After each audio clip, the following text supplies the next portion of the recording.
여러분 반갑습니다. 새벽공부 빅균입니다. 이제 이번 시간에는 이제 문법과 관련된 내용들 중에서 좀 간략간략한 내용들에 대해서 배워보도록 하겠습니다.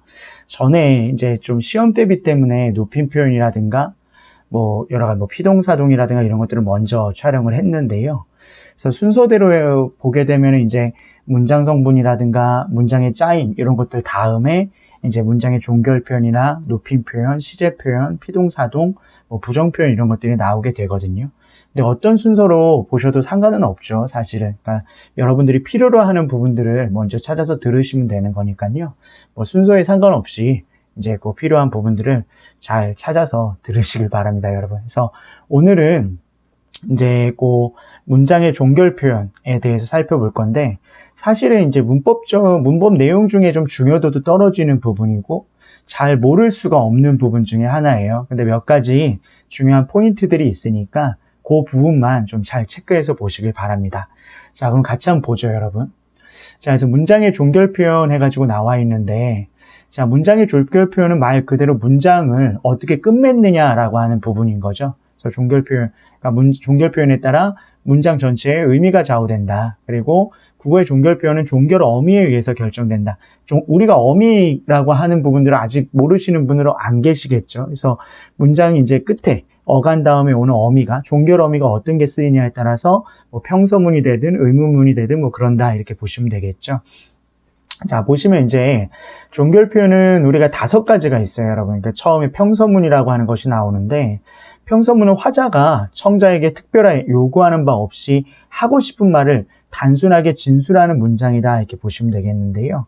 일반적 진술이죠. 뭐뭐다, 뭐뭐오 해가지고 평서문을 자 평서용 종결어미 뭐뭐다로 실현되는 것이 일반적이다. 수지가 간다, 수에 가네, 가오, 갑니다 이런 식으로 해서 일반적 진술을 우리 평서문이라고 얘기하죠. 그래서 평서문은 특별히 문제가 나올 요소는 없다고 보셔야 돼요. 자, 그 다음에 자, 의문문이 있는데요. 그 문장의 종결 표현 중에서 제일 의미가 있는 부분은 요 의문문이라고 보시면 돼요. 그래서 의문문은 잘 알아두셔야 되는데, 화자가 청자에게 묻는 형식을 취하는 문장이다. 물어보는 거란 얘기죠. 자, 그래서 의문형 종결어미 니, 까, 이런 것들에 의해서 실현이 되는데요. 이 알아두셔야 되는 게 의문문은 말 그대로 묻는 거잖아요. 근데 묻는 것들 중에서도 이 의문문의 설명 의문문, 판정 의문문, 수사 의문문과 같은 의문문의 종류가 여러 가지가 있다는 거죠. 어렵지 않아요, 여러분. 설명 의문문은 말 그대로 설명을 요구하는 거예요. 말 그대로 너 어디 사니? 이렇게 했을 때는 나 어디 살아? 라고 하는 걸 설명해야 되죠. 너 무슨 음식 좋아하니? 이렇게 물어봤을 때도 난 어떤 음식을 좋아해? 이렇게 설명을 해야 되잖아요. 그래서 그런 식으로 해가지고 설명을 요구하는 게 설명 의문문이다 이렇게 보시면 되겠고요. 판정 의문문은 긍정과 부정, 예, 아니요로 대답할 수 있는 거라고 보시면 돼요. 너 피자 좋아하니? 네, 아니요 이렇게 대답할 수 있잖아요. 너 영희 좋아하니? 응, 아니 이렇게 대답할 수 있잖아요. 그런 것들을 판정 의문문이라고 얘기한다. 설명 의문문과 판정 의문문이 있다라고 하는 거 알 수가 있죠, 여러분. 자, 그리고 수사 의문문이 있는데 이게 제일 중요하죠, 여러분. 수사 의문문은 형식은 의문문의 형식으로 되어 있지만 답을 요구하지 않아요, 여러분. 무슨 말인지 아시겠죠? 그러니까 우리가 보통 문학에서 얘기하는 서리적 표현 같은 것들이 수사 의문문의 대표적인 사례라고 볼 수가 있는데, 그러니까 묻는 형식으로 되어 있지만 답을 요구하지 않는다. 자, 그래서 여기 옆에 여러 가지가 있죠. 대답을 요구하지 않고 서술, 명령, 요청, 감탄의 효과를 나타내는 의문문이다. 그래서 야, 내가 이런 문제도 못 풀겠니? 라고 하는 거. 이거 내가 이런 문제도 못 풀겠니? 이렇게 물음 형식으로 물었지만 너 못 풀어. 이게 얘기하는 게 아니죠. 난 이 문제를 풀 수 있다라고 하는 어떤 일반적 진술이라고 하는 것을 의문 형식으로 얘기한 거라 볼 수 있겠고요. 그 입 좀 다물어 줄래? 그러면 다물게 안 다물게 이렇게 묻는 것이 아니라 그 입 좀 다물어 줄래? 라고 하는 것은 의문 형식으로 얘기했지만 다물어라 라고 하는 명령의 의미가 담겨 있다 이렇게 볼 수 있겠죠. 성규야, 이 노래 좀 불러주겠니? 라고 하는 건 의문 형식이지만 요청의 의미. 이 얼마나 아름다운가 이런 것들은 영탄적인 표현이라고 볼 수가 있겠죠. 이런 식으로 해서 의문문의 형식이지만 묻는 것이 아니라 어떤 특정한 의미, 다른 의미들을 나타내기 위해서 사용되는 의문 형식이라고 하는 것이 수사 의문문이다 이렇게 기억하시면 되겠어요. 그래서 이 의문문의 종류는 사실 현대 국어에서 묻기보다는 중세 국어에서 많이 묻기 때문에 그 형식들은 좀 잘 알아두시길 바랍니다, 여러분. 자, 그 다음에 명령문을 볼게요, 여러분.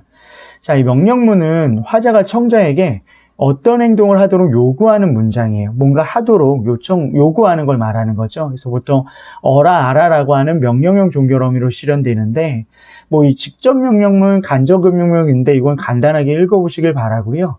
명령문에서 중요한 건 청자에게 무엇인가를 요구한다. 그러니까 화자는 가만히 있고 청자에게 무엇인가를 요구한다라고 하는 것이고요. 예를 들어서 여러분, 명령문은 존대 표현에는 명령문이 없는 걸로 생각하는 경우가 있는데, 예를 들어서 선생님 이 차 드세요 라고 하는 거, 이 차를 좀 드세요 이렇게 얘기했을 때 이것도 청자에게 뭔가를 요청하잖아요. 요구하잖아요. 이런 것들은 다 명령 표현인 거예요. 여기 앉으세요 라고 하는 것도 마찬가지로 명령 표현이란 거죠. 그러니까 존대 표현과 명령 표현은 서로 관련성이 없다고 보셔야 돼요. 그러니까 의미 맥락상에서 청자에게 무엇인가를 요구하면 그게 다 명령 표현이지 존댓말을 썼냐 안 썼냐는 중요한 포인트가 아니라는 거죠.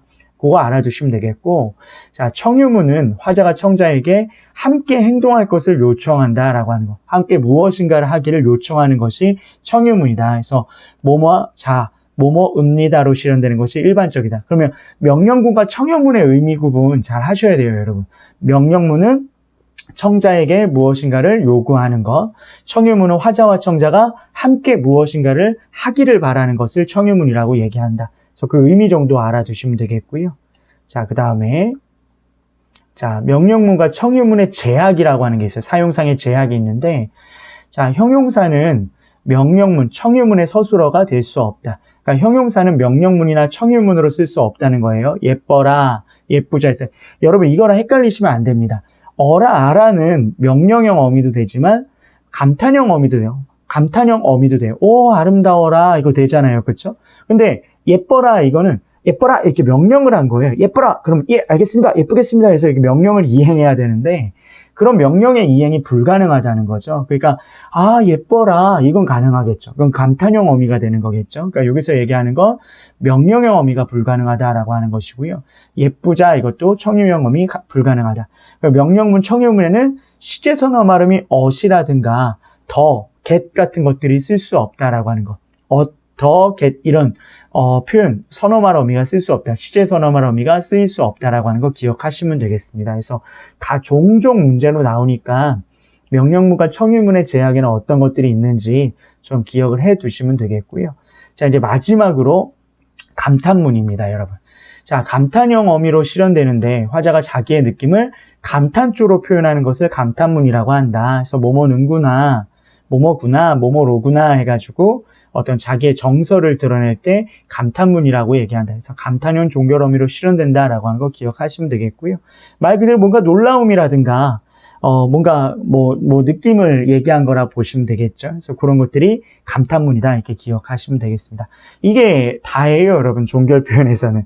그래서 여러분들 종결 표현에서는 아까 말씀드렸던 의문문과 그리고 청유문과 명령문 정도만 잘 기억하시면 되겠고요. 나머지 것들은 그런 것들이 있구나라고 하는 것 정도로 참고적으로 기억하시면 되겠습니다. 그게 어려운 포인트들이 아니니까 한 번만 좀 보시고요. 아시는 분들은 굳이 안 보셔도 되는데 이미 여기까지 보셨다는 얘기는 다 보셨다는 얘기겠죠. 그래서 어찌됐든 간에 한 번만 정리하시면 되겠습니다.